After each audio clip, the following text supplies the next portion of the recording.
C'est beau, hein? Ce paysage, cette musique. Quand tu lances ce jeu, il te met direct dans l'ambiance. Et j'ai envie de dire heureusement d'ailleurs. Surtout pour la musique.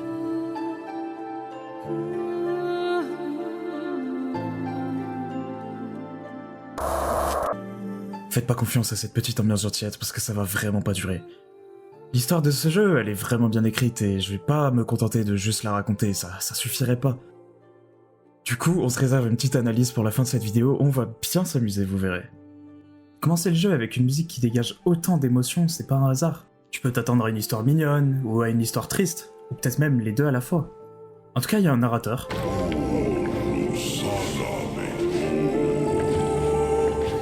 Ce narrateur, il nous raconte la naissance d'une adorable petite chouette qui s'appelle Kun.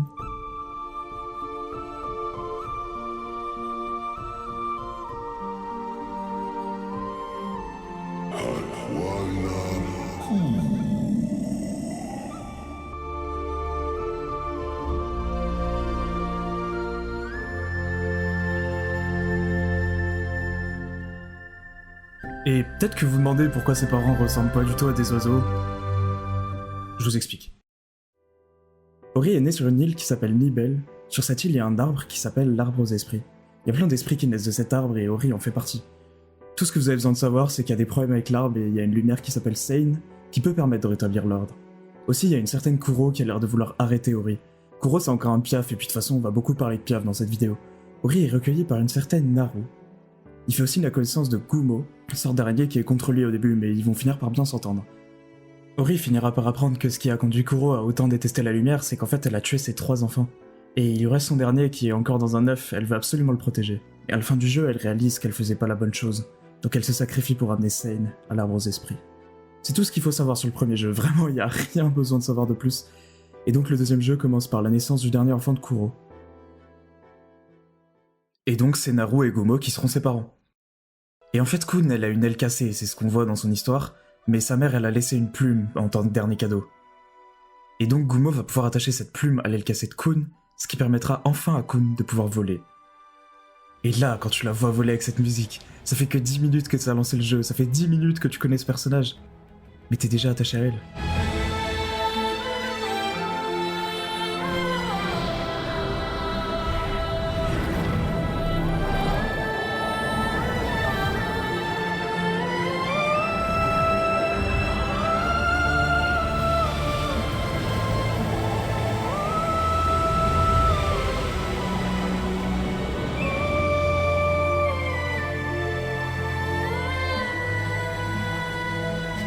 Sauf que la foudre frappe.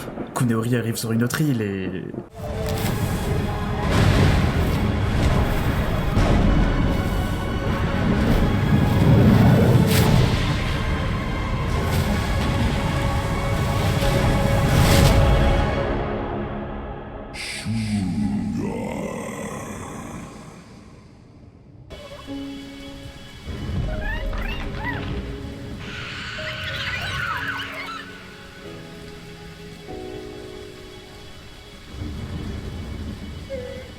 Donc là, Ori, il est au milieu d'une île, il est paumé, il connaît rien.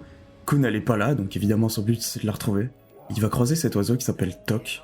Tok, il apprend à Ori que l'île où il se trouve s'appelle Niwen, et que apparemment il y a quelques problèmes. Donc bon, Ori de ça il s'en fout, parce que pour l'instant son seul but c'est de retrouver Kun, et pas tout le monde a l'intention de le laisser passer.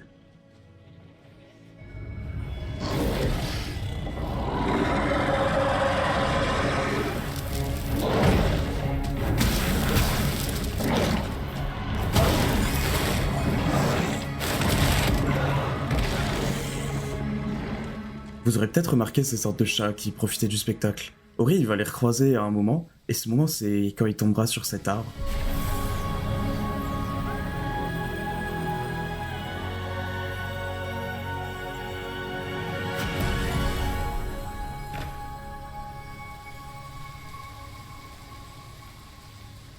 Et les chats lui diront « L'arbre s'est souvenu ». En fait, ces arbres, ils servent à débloquer des pouvoirs. Il y en a plusieurs dans le jeu, ici, ils permettent de débloquer une épée.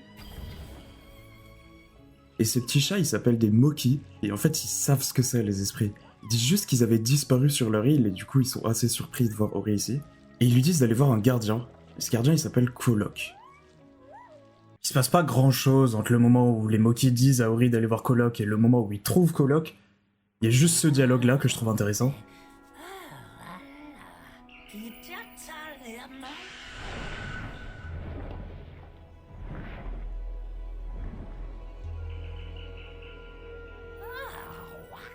Je sais pas trop comment on prononce son nom, je vais peut-être l'appeler Shrek. Non, non, non, le personnage est trop sérieux pour faire ce genre de blague, oubliez. Je vais prononcer ça Shriek. Et donc, on peut avancer jusqu'au moment où Ori finit par trouver Coloc.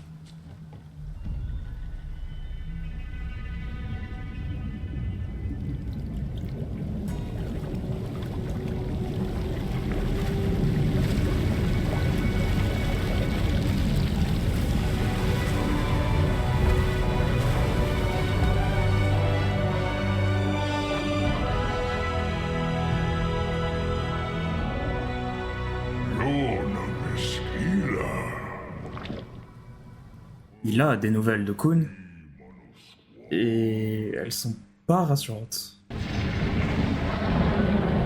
Pas rassurantes du tout même.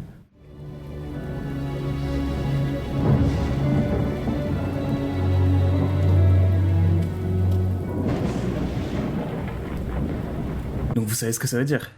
Il faut vite aller la sauver. Enfin, pas vraiment, parce que c'est pas trop possible pour l'instant. Parce qu'il y a de l'eau qui mène à l'endroit où elle est, et l'eau, elle est empoisonnée. Donc Coloc dit à Ori d'aller au moulin, parce que le moulin, il a arrêté de tourner, et c'est en le refaisant tourner que l'eau va redevenir pure. Il lui confie également ce qu'il appelle un fragment de lumière ancienne pour l'aider dans son aventure. Et essayez de vous en souvenir, parce que plus tard, ce sera vraiment important. Je vais vous épargner les séquences de gameplay, donc bon, du coup, on arrive au moulin, et quand Ori arrive au moulin, il y a la lumière qui lui explique pourquoi il a arrêté de tourner, et elle lui explique que c'est à cause d'un certain déclin. Donc après encore d'autres séquences de gameplay, bon, déjà on voit Naru et Gumo qui partent vers Niwen pour essayer de retrouver Ori et Kun, et Ori finit par arriver au sommet du moulin. Et au sommet du moulin, on retrouve ce mec là, qui est le mec qui avait parlé de Shriek. Je vous ai pas donné son nom en plus, il s'appelle Hofer. Et si on découvre que si l'eau est empoisonnée, c'est parce qu'en fait il y avait ce truc.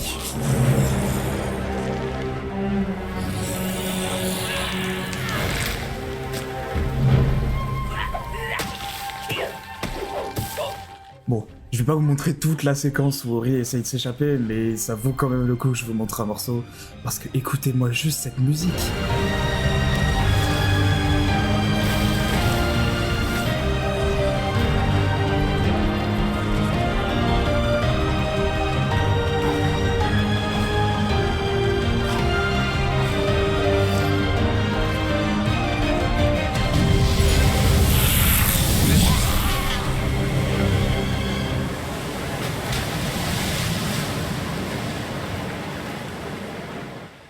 Et bah, mission réussie. Donc on retourne voir Coloc.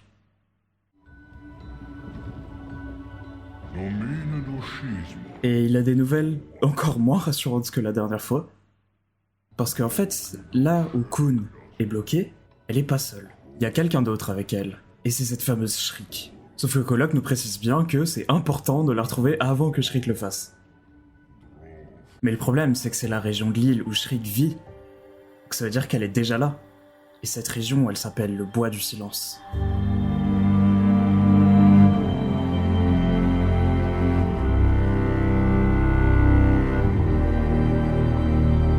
C'est vraiment flippant comme endroit. On a ce truc qui dit que les esprits les ont abandonnés, il y a des Moki morts, il y a des hiboux pétrifiés. Mais il y a aussi Kun.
Le problème, c'est que la lumière d'Ori perturbe le silence. Et ça va arriver plusieurs fois comme ça que Shriek les repère.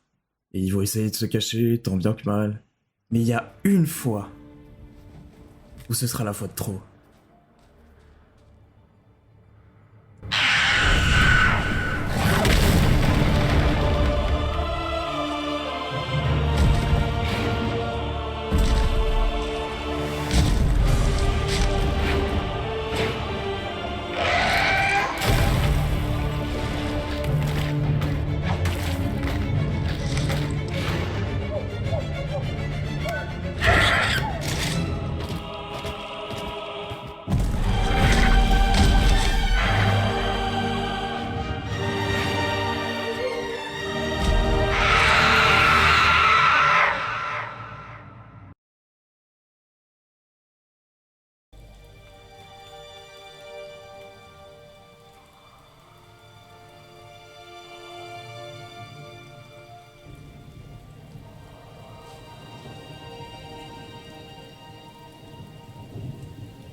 Elle est pas morte, hein, elle est pas morte.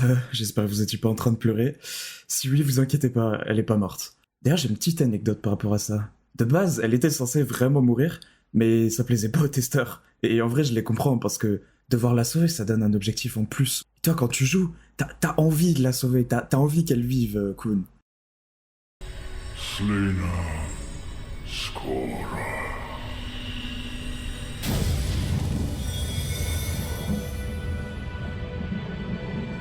Vous vous souvenez de ce que la lumière avait dit quand on était arrivé au moulin? Elle avait parlé d'un certain déclin. En fait, le déclin, c'est ce qui est à l'origine de tous les problèmes sur l'île. C'est à cause du déclin qu'il y a des zones comme le bois du silence. En fait, le déclin, c'est ce que Quoloc vient de vous dire. C'est quand le Soul est mort. Le Soul, c'est quoi? Le Soul, c'est l'arbre aux esprits de Niwen. Et donc, quand il est mort, sa lumière, elle s'est dispersée en 5 feux follets, et Ori, il en a déjà un. Et ce feu follet, c'est la voix. Et surtout, grâce au Moki, Quoloc, il sait où sont les autres, et il peut donner les emplacements à Ori. Donc c'est ça le vrai objectif de l'aventure. Rassembler les feux follets pour les rapporter au Soul. Déjà parce que ça va sauver Niwen, mais encore plus important, ça va sauver Kun. Et c'est donc ça, la volonté des feux follets. Il reste 4 feux follets, et donc il faudra explorer 4 zones qui chacune se terminera par l'obtention du feu follet. La première zone qui nous intéresse, elle s'appelle les tréfonds de Fongesil. C'est une zone qui est assez sombre, sauf que à cause du déclin, elle est encore plus au point qu'elle a été condamnée. Bon, évidemment, pour Ori, on réouvre l'accès. Et la zone, elle est... Comment dire La zone, elle est dégueulasse.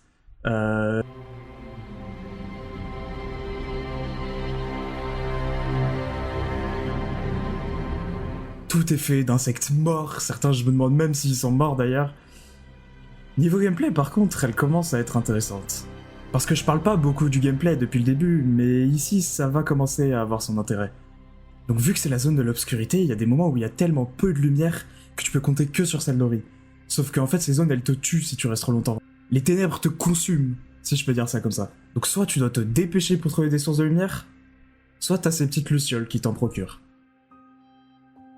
Et donc t'as cette gimmick à certains endroits pendant quasiment toute la zone, jusqu'au moment où tu finis par trouver l'arbre. Vous vous rappelez au début, je vous ai dit qu'il y avait un arbre qui donnait une épée.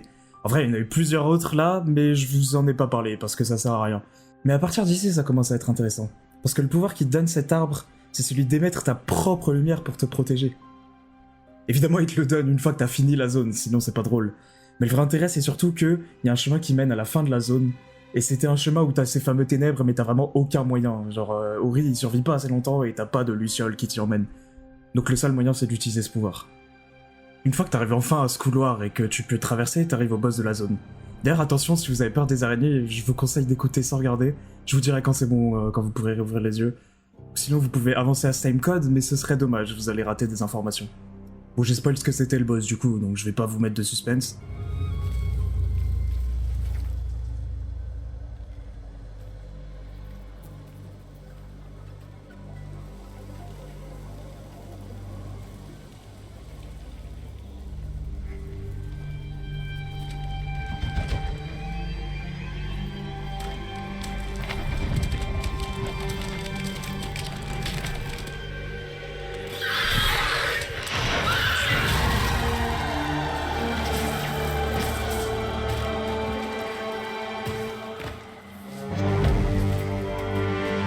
Je suis mort que une ou deux fois contre ce boss, mais c'est parce que c'était la 4ème fois que je faisais le jeu.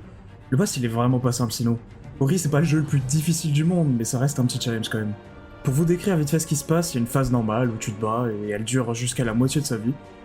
Après tu te fais poursuivre, mais bon, en vrai les poursuites dans le jeu elles sont faciles. Hein. Le plus important c'est après. Quand le combat il recommence, mais elle appelle de petites araignées et surtout, quand sa barre de vie elle est trop basse, elle rend la zone obscure. Ce qui fait que vous êtes obligé d'utiliser votre pouvoir là, qui est clair. Mais il y a un détail que j'ai pas précisé sur ce pouvoir, c'est qu'il draine votre énergie au fur et à mesure. Donc vous pouvez pas l'utiliser à l'infini.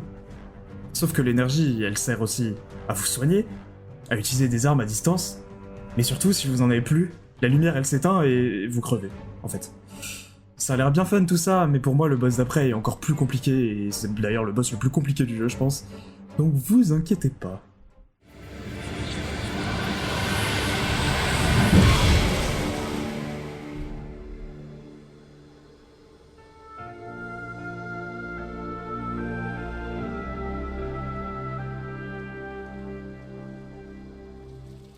Et donc quand on bat cette araignée, on apprend qu'elle s'appelle Mora, qu'elle est la mère de toutes les araignées des tréfonds, parce qu'en fait quand on joue on en croise partout et elles sont méchantes, mais elles étaient corrompues, en fait, comme Mora. Et donc Ori il vient de sauver Mora en fait. Et surtout, il a récupéré le 2e feu follet. Et préparez-vous parce que là ça va vraiment contraster, on passe d'une zone avec des insectes morts dégueulasses à une zone vraiment belle pour le coup. Ok, c'est bon, vous pouvez réouvrir les yeux, il n'y a plus d'araignées.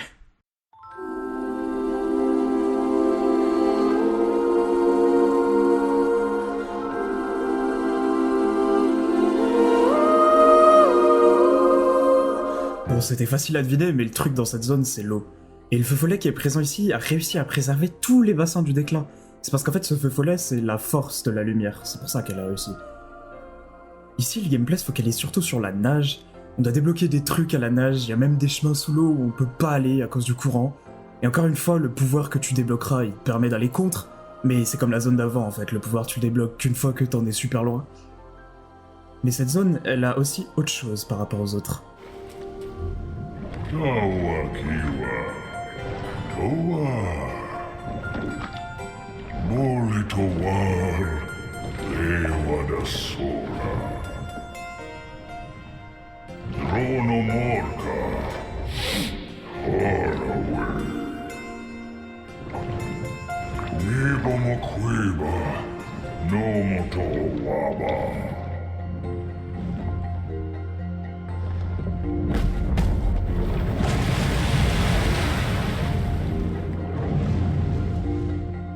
Bon, y a pas besoin d'être super intelligent pour savoir que ça sent pas bon cette histoire. Et bon, il y a pas mal de séquences de gameplay après, il y a un endroit où on explore pour trouver des pièces pour ouvrir une porte, mais c'est pas du tout la première fois que ça arrive dans le jeu, c'est juste que je vous l'épargne à chaque fois. L'important c'est qu'on débloque le fameux pouvoir dont je vous ai parlé. Là, ruée sous-marine. Et ça vous fait aller tellement vite que vous pouvez aller contre le courant, ou même esquiver ces pierres qui vous écrasent. Et vous pouvez surtout signer votre arrêt de mort parce que c'est grâce à ce pouvoir que vous pouvez aller vous battre contre le boss le plus difficile du jeu.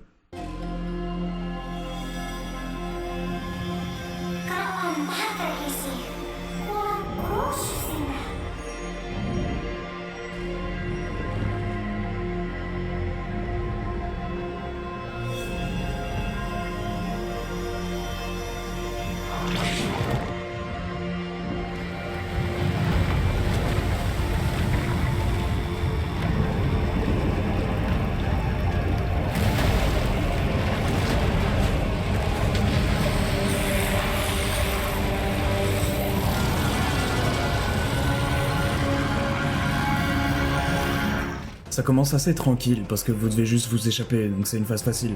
Enfin, phase facile, sauf qu'il y a ce poisson buggé qui te one-shot si tu le touches. Donc même si c'est simple, tu peux avoir des petites surprises, voilà. Mais bon, ce qui est vraiment dur, c'est le combat. Ça commence assez simple, mais après il y a cette phase infâme quand il est à la moitié de sa vie, où il te met sous l'eau. Parce qu'en fait, quand t'es sous l'eau, tu peux juste pas te soigner. Et la différence avec Mora, c'est que contre Mora, quand t'arrivais à la phase où elle est à la moitié de sa vie, la deuxième phase du combat là, ça sauvegardait, donc si tu mourais, tu reprenais là.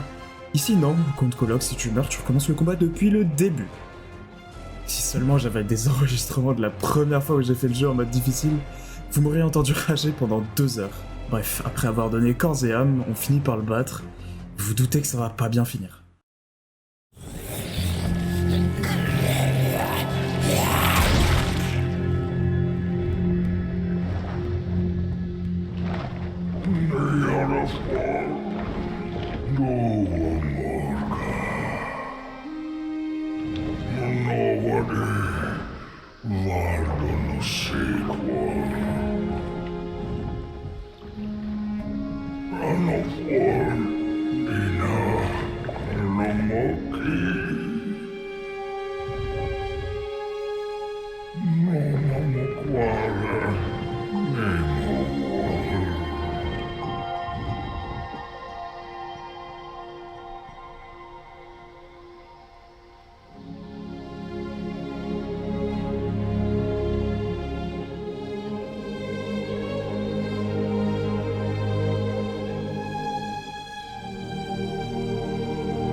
Voilà, donc pour Mora, ça s'est bien fini, mais là, vu que c'était un personnage qu'on connaissait depuis longtemps, qu'on y était attaché, ils ont voulu lui donner une fin plus triste. C'est super sadique de faire ça, mais en vrai, ça marche bien, faut l'avouer. Au moins, Kolok aura eu le temps de tuer ce truc avant de crever. Bon, il nous reste une dernière zone. Une zone avec un gardien au destin moins tragique que celui de Kolok. Ce gardien, il s'appelle Bor, et Bor, son truc, c'est dormir. Il a perdu espoir, pour lui il n'y a plus rien à sauver, le déclin est trop avancé, et il va mener à la fin du monde. Donc le mieux à faire c'est de passer sa vie à dormir. D'ailleurs j'en profite pour vous dire que ce genre de réaction là, choisir d'abandonner face à la fin du monde, ce sera le sujet d'analyse pour une autre vidéo. Bref, la mécanique principale dans ce monde, c'est que tout est gelé, et à certains endroits t'as ces sortes de chaudrons qui balancent du feu que tu peux rediriger vers ce truc, pour l'allumer et faire fondre ce qui est gelé. Mais parfois t'as ce truc sans le chaudron. Bon, vous commencez à comprendre, tu vas débloquer le pouvoir qui permet de créer ton propre feu et du coup tu pourras allumer là où il n'y a pas de chaudron. Tu le débloques quand t'as déjà bien avancé dans cette zone, pareil, comme avant. Mais le problème de cette montagne, c'est que Shriek l'a pris comme terrain de chasse. Et donc quand Ori a fini d'escalader la montagne et qu'il trouve l'avant-dernière feu follet, bah Shriek va l'attaquer.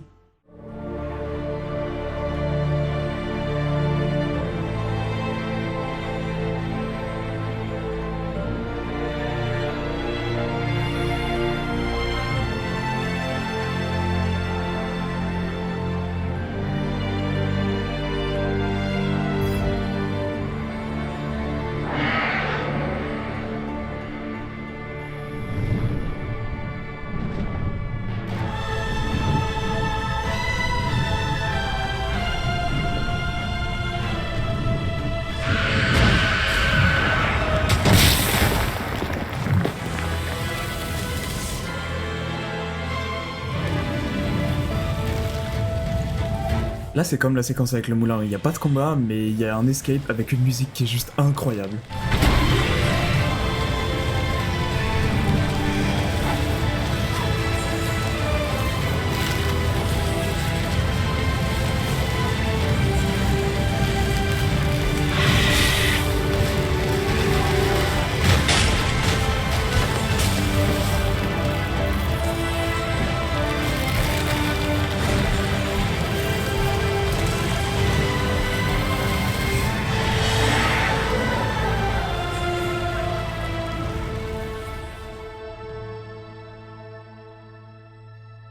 Et tout ce bordel aura enfin réveillé Bor.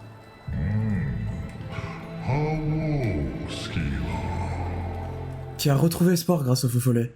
Mais surtout, il va nous raconter l'histoire tragique d'un oiseau rongé par le chagrin. Shriek, elle est née au bois du silence. Pas longtemps après le déclin. Ce que vous voyez derrière elle, c'est ses parents. Enfin, plutôt ce que le déclin en a fait. Elle a sûrement été protégée par la coquille de son œuf, mais ça l'a pas empêché de naître avec plein de malformations.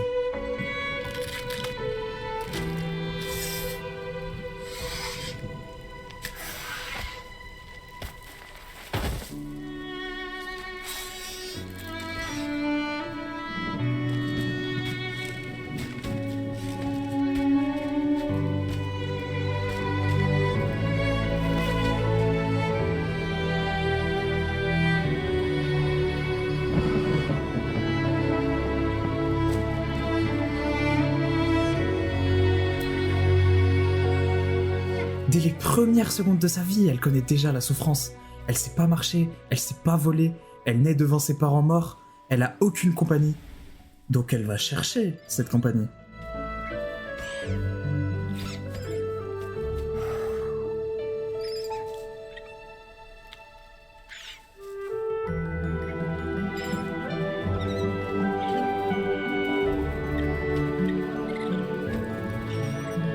Mais les parents, ils ont peur.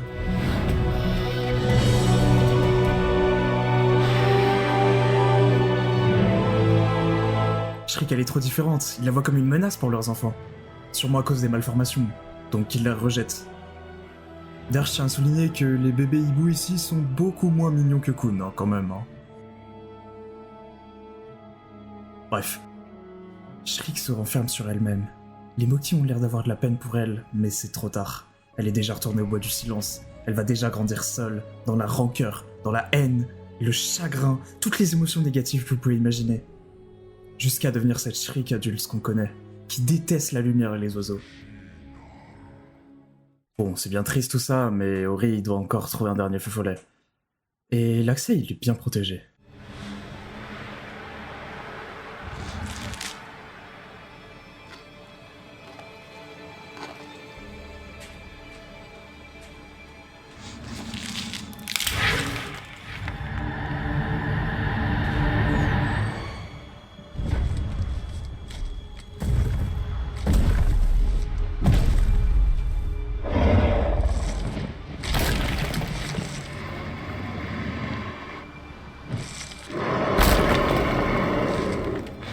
Évidemment, faut bien rester caché parce que sinon, si tu te fais attraper, c'est violent. Mais une fois que t'as réussi, t'arrives aux étendues tourmentées.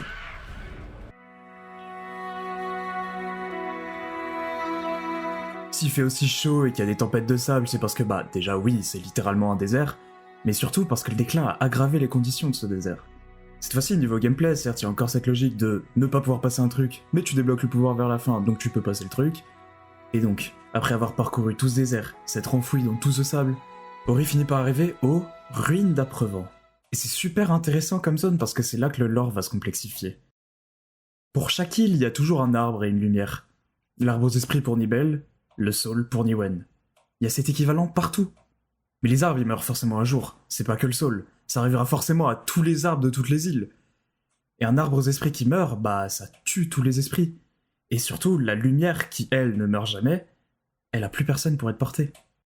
Tout ça, ça va m'intéresser pour faire des théories, mais je garde ça pour plus tard. Bref, le dernier feu follet, il a été caché ici pour le préserver.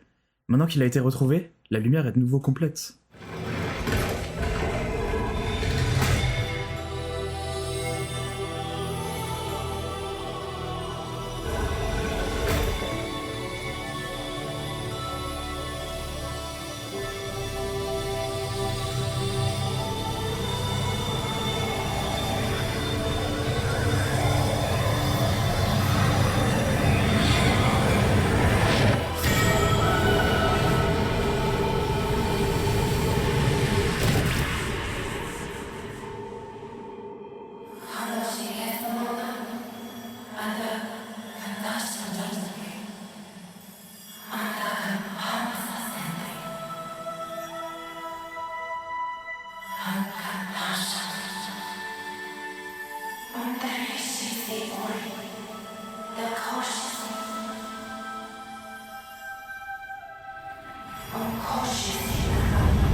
Bon, comme d'hab, faut s'échapper.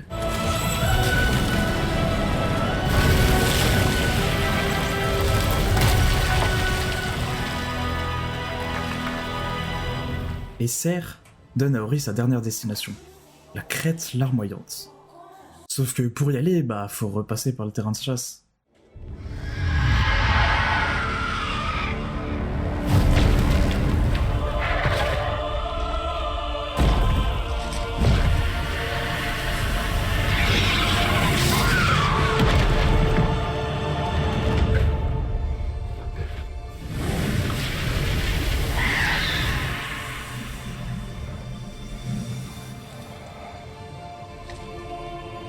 Vous l'avez vu ou pas?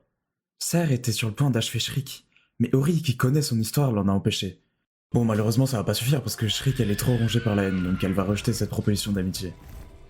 Et en fait, la crête larmoyante, c'est plus une zone de transition qui emmène à la vraie dernière zone du jeu, la fin du Soul.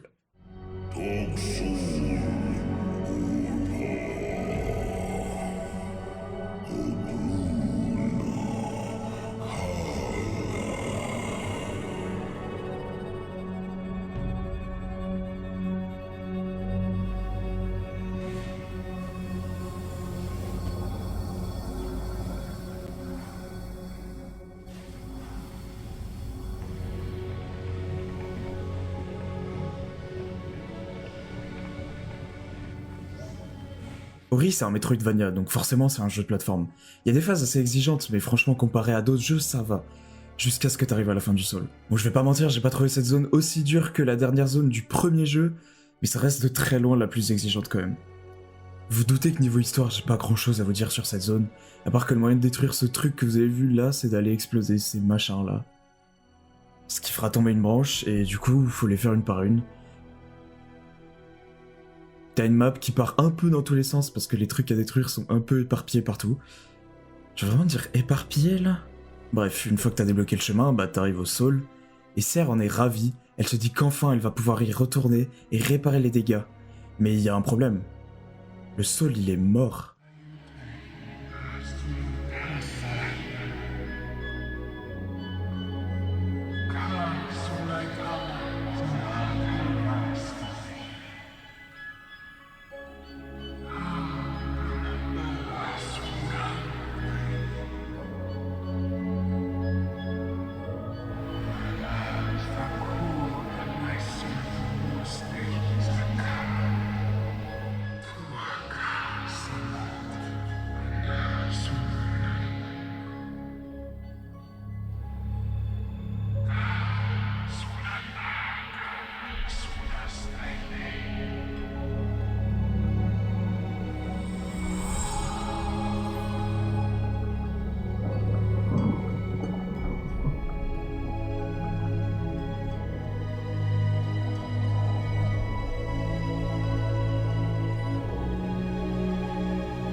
Bon, c'était évident, mais c'est Shriek le boss final du jeu.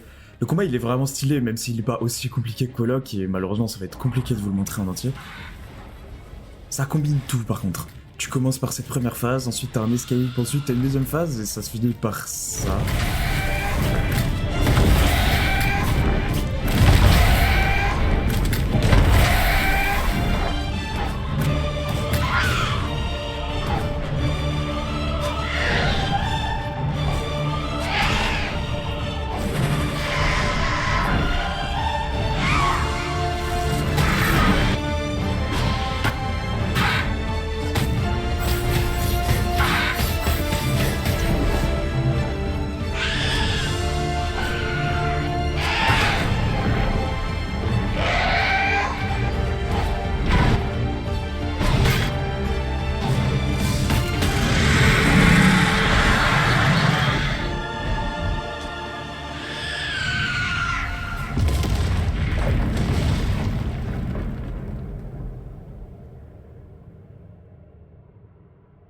Et encore aujourd'hui, je me souviens d'à quel point ça m'a détruit mentalement de voir comment Shriek a décidé de passer ces derniers moments.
Là, Ori est épuisé, mais il avance vers Serre.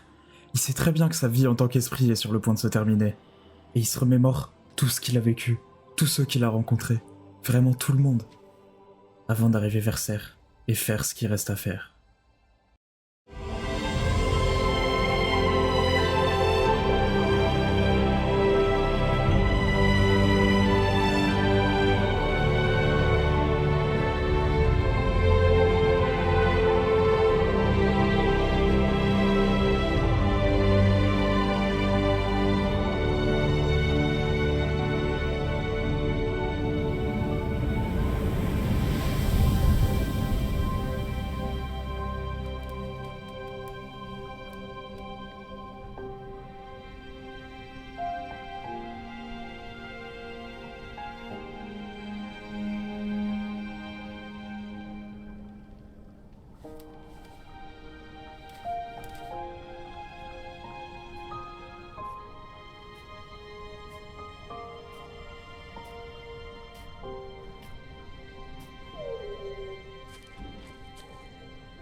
Du coup, ce narrateur là qu'on entend au fil du jeu,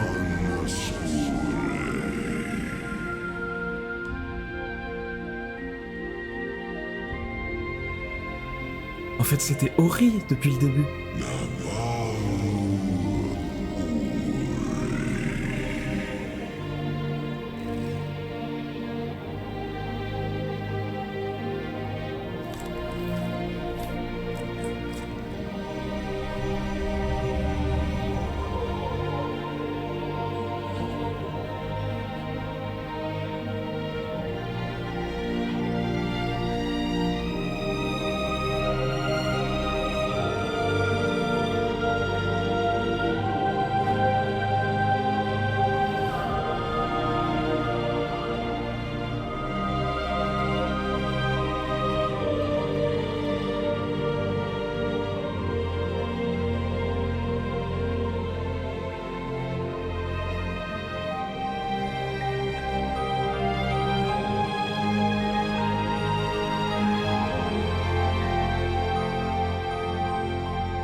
Est-ce qu'on peut vraiment dire qu'il y a des méchants dans Ori, à part ce truc-là? Non, parce que Shriek, on voit bien que c'est aussi une victime. Mais du coup ça lance un débat. La différence entre antagoniste et méchant, la nuance. Sauf que c'est pas de ça que je vais parler dans cette analyse, parce que je garde ça pour une autre vidéo, un gros projet même. Ici, j'ai surtout envie de faire des parallèles avec des phénomènes qui peuvent arriver dans la vraie vie. Je vous donne un exemple, essayez vraiment de vous projeter. Imaginez que vous avez 7 ou 8 ans et vous êtes au milieu de l'école primaire. Dans votre classe, il y a un élève, il est assez distant, il parle pas à grand monde, il a des boutons sur le visage alors que normalement on n'est pas censé avoir d'acné à cet âge. Peut-être que cet élève, il a vraiment existé. Peut-être que vous le trouvez bizarre, que d'autres élèves se moquaient de lui, peut-être même que vous vous moquez de lui, je sais pas. Maintenant, imaginez cet élève, 10, 15 ans après. Il est majeur, il a vécu des années de harcèlement. Vous pensez pas que son cœur à lui aussi va s'endurcir, un peu comme Shriek? Reprenez cette scène dans son histoire. Ça, c'est quelque chose qui existe aussi chez nous, les humains. Un mec, ou une meuf d'ailleurs, un peu trop différent, qu'on met à part, et qui va passer son enfance et son adolescence à se renfermer sur lui-même. Et on manque pas de cas où ça se finit très mal. Moi, c'est ça le parallèle que j'ai fait la première fois que j'ai joué à ce jeu en 2021. C'est ça la leçon que je retiens de Shriek en tant que personnage. Et on pourrait me dire que, ouais, Shriek c'est vraiment abusé, donc l'exemple il est malhonnête, parce que son cœur il est complètement de pierre, qu'elle ressent absolument aucune émotion. Et du coup, bah c'est pas pertinent de faire cette comparaison. Je suis pas d'accord avec vous si vous me dites ça, parce que pendant ces derniers instants, elle est quand même retournée auprès de ses parents. Elle trouvait du réconfort sous leur aile. Elle est morte sous l'aile de son père. Vous pensez pas que c'est ressentir des émotions, ça? Bon, ça fait un peu leçon de morale, mais ça me paraissait important. On va parler d'autre chose maintenant, le sacrifice d'Ori à la fin. En soi, c'est pas vraiment un sacrifice, parce qu'il est pas mort. Il est juste condamné à devenir un arbre, c'est-à-dire un être qui peut pas bouger, qui a pas vraiment de liberté. Moi, je me demande si c'est pas finalement pire que juste crever, en fait. Parce que tu te prives de tout, mais t'es là, et un arbre, ça vit très longtemps. Je vais pas vous mentir, perso, je pense que j'aurais préféré juste mourir. T'imagines, pendant plusieurs centaines d'années, t'es là, tu fais rien, en fait. Pour un arbre lambda, bon, ça doit pas vraiment le déranger, parce que c'est un arbre. Mais là, on parle d'un arbre qui a été un esprit avant, il sait ce que ça fait de pouvoir être libre, de pouvoir bouger, de pouvoir explorer. Et là, il est encore vivant, mais il peut plus faire ça. Mais du coup, on l'analyse comment, cette fin? Comment on peut faire des théories pour la suite? Quand on a posé la question à Moon Studio, ils ont dit qu'ils pouvaient pas répondre, du coup, bah, on va faire nos propres théories. J'ai essayé de faire les miennes, et j'en ai trouvé aussi quelques-unes en me baladant sur internet. Déjà, ce que je pense, c'est que c'est un cycle, et le cycle, il est simple. On a une île, il y a un arbre aux esprits, l'arbre il meurt, il y a un seul esprit qui va survivre et qui va rassembler la lumière, cet esprit, il va devenir l'arbre aux esprits, et donc il y a un arbre aux esprits, et tu répètes ce cycle, enfin, vous voyez. Ce qui a plu ma théorie, c'est qu'en fait, quand Ori il est aux ruines d'Aprevent pour trouver le dernier fragment de lumière, il y a la voix de la forêt qui dit le mot cycle. Maintenant, pour la suite de la licence, c'est là que je vais vous sortir 2-3 théories que j'ai trouvées sur internet. Il y en a qui disent qu'il y aura peut-être un préquel du point de vue d'un autre perso. Moi, je trouve ça un peu con comme théorie, parce que tu veux raconter quoi? Enfin, tu vas pas raconter l'histoire de Tok. Il y a une théorie qui est un peu moins déconnante, c'est la suite avec un nouvel esprit. Vous voyez, à la toute fin, il y a une feuille qui tombe, qui du coup donnerait plus d'infos sur la théorie du cycle. Peut-être même qu'ils arriveront à trouver une raison de faire revenir Ori, mais j'y crois pas de fou. Mais déjà, cette théorie, elle est déjà moins déconnante que celle du préquel d'un autre perso. Bref, moi je pense que ce qu'on peut faire, c'est attendre. Peut-être qu'il y aura rien, peut-être qu'il y aura quelque chose. On sait pas. En attendant, moi je m'arrête là. Je vous dis merci d'avoir regardé cette vidéo. N'hésitez pas à regarder en description, j'ai une chaîne Twitch sur laquelle je fais pas mal de streams sur différents jeux. J'ai fait beaucoup de Geometry Dash, mais je vais me diversifier. C'est en dernière ligne de description si ça vous intéresse. Et moi je vous dis bah à la prochaine.